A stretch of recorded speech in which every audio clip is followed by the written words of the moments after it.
আমি ঘুমাই গেছি ঘুমানি পরে আমি তাইয়া দেখি আমার ওখানে আঙ্গুল দিয়ে আতরা গুলো কিনবো মারলাম আমি সাইয়া দেখি রাত গলা কাটা আমি বললাম আল্লাহ ইদিন খেয়ে বসছে যেমন আমার মাথায় খুঁজা করে না আমি আমার আর দিতে খাইছিলাম কাউকে করতে আমি আমার আমি কইছি মনে হয় ময়না ঘুমাই গেছি আমি আর তাই বসাই না আমি শিকারম্ভ করছি মানুষটা ডাকি আর গাড়ি আনো টিকিটা করলে আমার নন্দটাই ফোন দিয়া বাড়ির ফোন দিয়া তারাটাই ফোন দিয়া দিয়া হয়ে যাচ্ছে আমার পুড়িয়ে কান্দে না মানে ওই নেই বাবা দেখতে না তখন দেখি আমার বাচ্চার গলা কাটা পাই ওখানে তোমার বাচ্চা নাই তোমার বাচ্চা নাই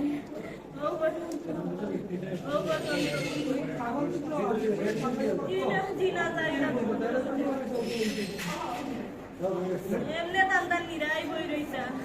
মাথায় মাথা বাচ্চাটা 50 দিনের বাচ্চা বলতেছে তারা ওটার গলা এবং মাথা আলাদা করা একদম আলাদা করা সুতরাং সেটা ইমার্জেন্সিতেই ওখানেই রয়ে গেছে এখানে আর আমাদের উপরে অপারেশন থিয়েটারে আসে নাই আর বাচ্চার বাবা যিনি হয়তো নিজে কাটছেন বা কেউ কাটে সেটা আলাদা ব্যাপার একটু পরবর্তী অনুসন্ধান করে জানা যাবে এখন ওনার শ্বাসনালী কাটা গিয়েছিল আমরা আলাদা একটা শ্বাসনালী নিচে ব্যবস্থা করে দিয়ে ওইটাকে রিপেয়ার করে দেওয়া হয়েছে সুতরাং এটা উনি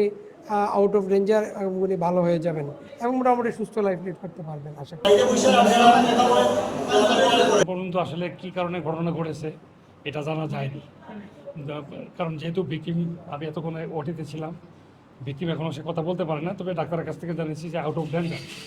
সময় লাগবে উনি কথা বলতে পারলে একটু সুস্থ হলে